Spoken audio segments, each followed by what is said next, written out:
मैं भारत को भारतीयता की मान्यता के आधार पर फिर से खड़ा करना चाहता हूं, उस काम में लगा हूं। तो मैं आपको आपकी जिंदगी के लिए छोटे छोटे कुछ 4 नियम बताना चाहता हूं, और ये 4 नियम का पालन आप सब करिए। मैं आपको विनम्रतापूर्वक लेकिन विश्वास से कहता हूं कि ये 4 नियम का जो भी पालन करेगा, जिंदगी में बीमारी और रोग उसको कभी आएंगे नहीं। आप भी अगर ये पालन करेंगे तो बहुत अच्छा होगा। मैं भी करता हूं मेरे जीवन। मैं पिछले 15 वर्षों से योग प्राणायाम करता हूं, उसके साथ कुछ नियम मैंने बनाए हैं, वो नियम का पालन करता हूं, और वही नियम आपको बताना चाहता हूं। स्वामी जी पालन करते हैं, मैं करता हूं, हमारे लाखों योग शिक्षक करते हैं, और इन नियमों का पालन करने से हमको इतना लाभ हुआ है कि कभी बीमारी आती नहीं। 15 साल से मैंने हर बार मेरा बीपी चेक किया, नॉर्मल है, शुगर नॉर्मल है, ट्राइग्लिसराइड्स नॉर्मल है, कोलेस्ट्रॉल नॉर्मल है। पिछले 15 साल में कभी सर्दी जुकाम भी नहीं हुआ, गला भी नहीं बैठा, कभी हॉस्पिटल नहीं देखा, कभी डॉक्टर के पास नहीं गए, क्योंकि जरूरत नहीं पड़ी। और वो जरूरत नहीं पड़ी क्योंकि हम निरोगी हैं, स्वस्थ हैं। ये निरोगी और स्वस्थ होने के लिए आयुर्वेद की एक छोटी सी जानकारी आपसे मैं शेयर करना चाहता हूं। आयुर्वेद में यह कहा गया है कि किसी भी व्यक्ति को निरोगी होना है, रोग मुक्त होना है, तो अपने जीवन में 3 बातों का ध्यान रखे। अपना वात, पित्त और कफ, तीनों का संतुलन रखे। वो 3 तरह के दोष हैं हमारे शरीर में, वात, पित्त, कफ। आपने सुना होगा, ये त्रिदोष आधारित शरीर है। जब वात बहुत बिगड़ जाता है तो 80 से ज्यादा रोग आते हैं। जब पित्त बहुत बिगड़ जाता है तो लगभग 46 से 50 रोग आते हैं, और जब कफ बिगड़ जाता है तो 28 रोग आते हैं, और वात, पित्त, कफ तीनों बिगड़ जाएं तो 148 रोग आते हैं। सर्दी, खांसी, जुकाम से लेकर और कैंसर तक जो आखिरी रोग माना जाता है, ये सब वात, पित्त, कफ के बिगड़ने का खेल है। तो इस देश के आयुर्वेद चिकित्सा के सबसे महान लोगों में से कुछ नाम आप जानते हैं, जैसे चरक ऋषि, जैसे सुश्रुत ऋषि। ऐसे एक ऋषि हुए बाघभट्ट। बाघभट्ट ऋषि ने एक पुस्तक लिखी है, उसका नाम है अष्टांग हृदयम, और एक पुस्तक लिखी है, उसका नाम है अष्टांग संग्रहम। इन दोनों पुस्तकों में उन्होंने 7000 नियम बताए हैं। उनमें से 4 बताता हूं, अच्छे लगे तो आज से ही पालन करो, और दूसरों को भी बताओ, ताकि कोई भी इन नियमों का पालन करे तो बीमार ही ना पड़े। ये चारों नियम हैं वात, पित्त और कफ को संतुलित रखने के लिए।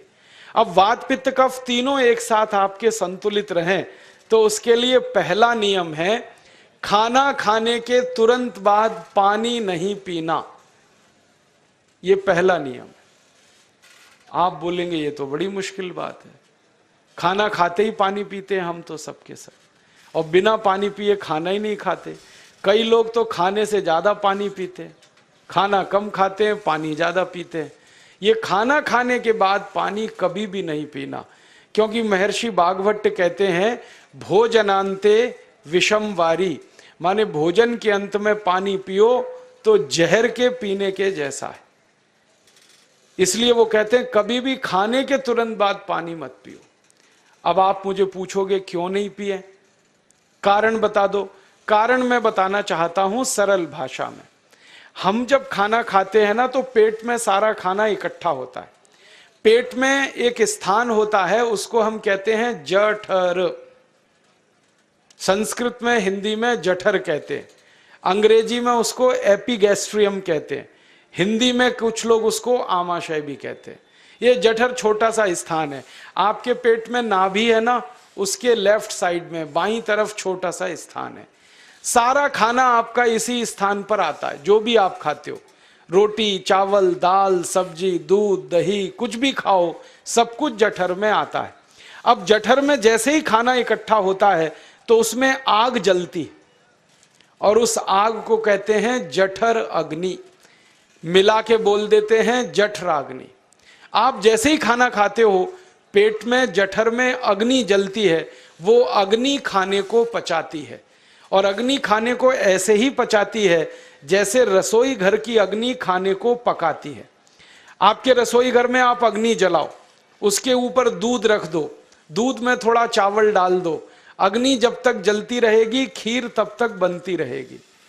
आप घर में अग्नि जलाओ, उसके ऊपर पानी रख दो, उसमें दाल डाल दो, दाल की पकने की क्रिया तब तक चलेगी जब तक अग्नि जलेगी। ऐसे ही पेट में होता है, जैसे ही आपने खाना खाया पेट में अग्नि जलती है, और जब तक अग्नि जलती है तो खाने के पचने की क्रिया चलती है।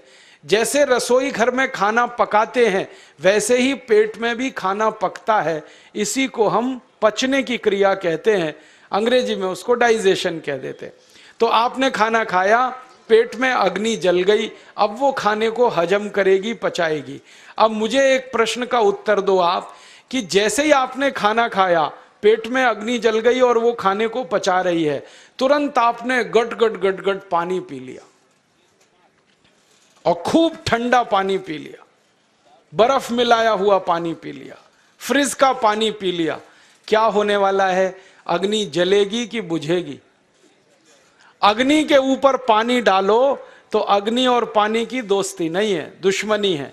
पानी अग्नि को बुझा देता है। तो आपने खाना खाया, अग्नि जली, पीछे से गटगट पानी पी लिया, अब अग्नि शांत हो गई, अब खाना पचेगा नहीं, तो वो पेट में पड़ा पड़ा सड़ेगा, और सड़ा हुआ खाना 100 से ज्यादा विष पैदा करेगा, और वो 100 विष आपकी जिंदगी को नरक बना देंगे और जिंदगी भर आप बीमार पड़े रहेंगे। आपको मालूम है, कई लोग कहते हैं मुझे पेट में बहुत गैस बनती है। ये गैस उन्हीं को बनती है जिनका खाना हजम नहीं होता। कोई लोग कहते हैं कि मुझे पेट में जलन होती है, ये जलन उन्हीं को होती है जिनका खाना पचता नहीं। कोई कहते हैं कि मेरे पेट में एकदम गुम हो जाता है, फूल जाता है, ये सब वो लक्षण हैं जब खाना पचता नहीं। तो खाना पचेगा नहीं तो सड़ेगा, सड़ेगा तो विष पैदा करेगा, और वो विष आपको बीमार करेंगे। इसलिए महर्षि भागवत ने कहा, खाना खाते ही पानी मत पियो। समझ में आया? फिर आप बोलोगे कितनी देर तक नहीं पिए? कम से कम 1 घंटे तक। 1 घंटे बाद पानी पियो। आप बोलोगे जी 1 घंटा क्यों? ये जो अग्नि जलने की क्रिया है ये लगभग 1 घंटे तक ही चलती है पेट में, उसके बाद अग्नि अपने आप शांत हो जाती है, उसके बाद पानी पी लो। तो खाना अगर 10 बजे खाया तो 11 बजे पानी पियो, 11 बजे खाया तो 12 बजे पियो, 12 बजे खाया तो 1 बजे पियो, 1 घंटे बाद पानी पियो। अब आपके मन में यह सवाल आ सकता है कि खाना खाने के पहले पी लें क्या? हाँ पी लो, 40 मिनट पहले पेट भर के पानी पी लो। 10 बजे खाना खाना है, 9:20 पे खूब पानी पी लो, जितना पी सकते हो।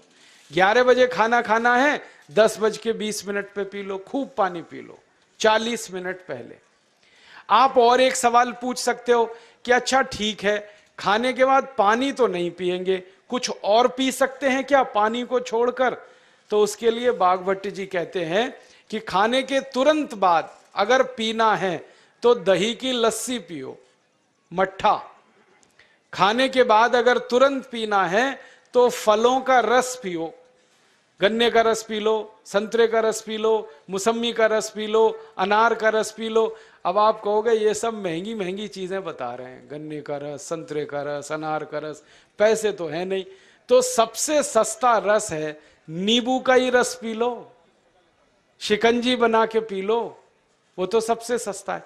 तो खाना खाने के बाद या तो दही की लस्सी पियो या रस पियो। और एक तीसरी चीज है, दूध पी सकते। तो खाने के तुरंत बाद पीना है तो दही की लस्सी या मट्ठा, खाने के तुरंत बाद पीना है तो कोई फल का रस, खाने के तुरंत बाद पीना है तो दूध। पानी 1 घंटे बाद पियो। और अगर एक बात ध्यान रखो तो अच्छा है कि सवेरे खाना खाते हैं जिसको हम ब्रेकफास्ट कहते हैं, नाश्ता, तो फलों का रस पीना अच्छा, दोपहर को खाना खाएं तो लस्सी और मट्ठा पीना अच्छा, और रात का खाना खाएं तो दूध पीना अच्छा। जो लोग इस नियम का पालन कर सकते हैं जिंदगी में कभी भी 80 रोग उनको नहीं हो सकते। वात पित्त कफ तीनों ही इस एक छोटे से नियम से संतुलित रहते हैं। तो ये पहला नियम मैंने आपसे कहा। दूसरा नियम एक और है, और वो नियम ये है कि पानी कभी भी पियो, घूट घूट भर के पियो। जैसे गरम चाय पीते हैं, गरम कॉफी पीते हैं, गरम दूध पीते हैं, एक एक घूट भर के, एक एक सिप करके, ऐसे ही पानी पीने की आदत डालो। ये मुंह में एक बार गिलास लगा लिया, गटागट उसको खाली कर दिया, ये तरीका गड़बड़ है। एक घूट पानी, दो घूट पानी एक बार में उतना ही पियो। आप बोलोगे ये क्या चक्कर है? बात ऐसी है कि एक एक घूट पानी जब हम पीते हैं तो मुंह की लार पानी के साथ मिलकर पेट में अंदर जाती है, और ये जो मुंह की लार होती है ये क्षारीय होती है और पेट में हमेशा अम्ल बनता रहता है। तो एक घूट पानी पिया, मुंह की लार इसके साथ अंदर गई, दो घूट पिया और ज्यादा गई, बार बार लार अंदर जाएगी तो क्षार पदार्थ पेट के अम्ल के साथ मिलेगा। पेट में अम्ल बनता है, मुंह में लार क्षारीय होती है। तो ये क्षार को अम्ल में मिला दिया जाए और ये अच्छे तरीके से मिलकर पेट में जाए तो कभी भी कोई व्यक्ति के पेट को अम्लता नहीं होती, एसिडिटी नहीं होती। और पेट में अम्लता नहीं होती तो रक्त में अम्लता नहीं होती, और जिनके रक्त में अम्लता नहीं होती उनकी जिंदगी में कभी भी वात पित्त कफ के असंतुलन की स्थिति पैदा नहीं होती। इसलिए पानी घूट घूट करके पीना। मैं आपको एक छोटा सा मेरा ऑब्जर्वेशन बताता हूं, परीक्षण। आप भारत देश में या दुनिया में कहीं भी जाओ, मनुष्य को छोड़कर पशु पक्षियों को देखना शुरू करो, वो पानी कैसे पीते। किसी चिड़िया को पानी पीते हुए देखो, किसी पक्षी को पानी पीते हुए देखो, वो चोंच के एक बूंद ही के बराबर ही पानी उठाता है। एक बार में एक बूंद पानी लेगा, फिर थोड़ी देर चोंच चलाएगा, फिर पिएगा, फिर दूसरी बूंद लेगा, फिर चोंच चलाएगा, फिर पिएगा, फिर तीसरी बूंद। एक एक बूंद पक्षी पानी पीता है। कुत्ते को पानी पीते हुए देखो, चाट चाट के पानी पीता है। शेर को पानी पीते हुए देखो, चाट चाट के पानी पीता है। जितने जानवर चाट कर पानी पीते हैं, जितने पक्षी एक एक घूंट पानी पीते हैं, किसी भी पक्षी और किसी भी जानवर को डायबिटीज नहीं है, किसी को अर्थराइटिस नहीं है, कोई पक्षी ओवरवेट नहीं है, कोई पशु ओवरवेट नहीं है। वो सब स्लिम और ट्रिम हैं, क्योंकि वो इतने होशियार हैं कि पानी चाट के पीते हैं या घूट घूट करके पीते। अब मुझे ये हैरानी होती है कि ये पशु पक्षियों को कौन सिखाता है? वो अपने जन्म से ये ज्ञान सीख के आते। उनका कोई गुरु नहीं है, उनका कोई विद्यालय नहीं है, उनके कोई प्रशिक्षण शिविर नहीं लगते, फिर भी उनको इतनी अकल है कि पानी घूट घूट पीना। और हम ये मनुष्य जिनके इतने गुरु, इतने विद्यालय, इतने कॉलेज, सीखने वाले, सिखाने वाले, और हम मूर्खों के मूर्ख गटागट गटागट पानी पीते रहते। तो पानी पीने का तरीका बदल दो, घूट घूट भर के पानी पियो। ये दूसरा नियम है। तीसरा नियम है कि जिंदगी में कितनी भी प्यास लगे, ठंडा पानी कभी मत पियो।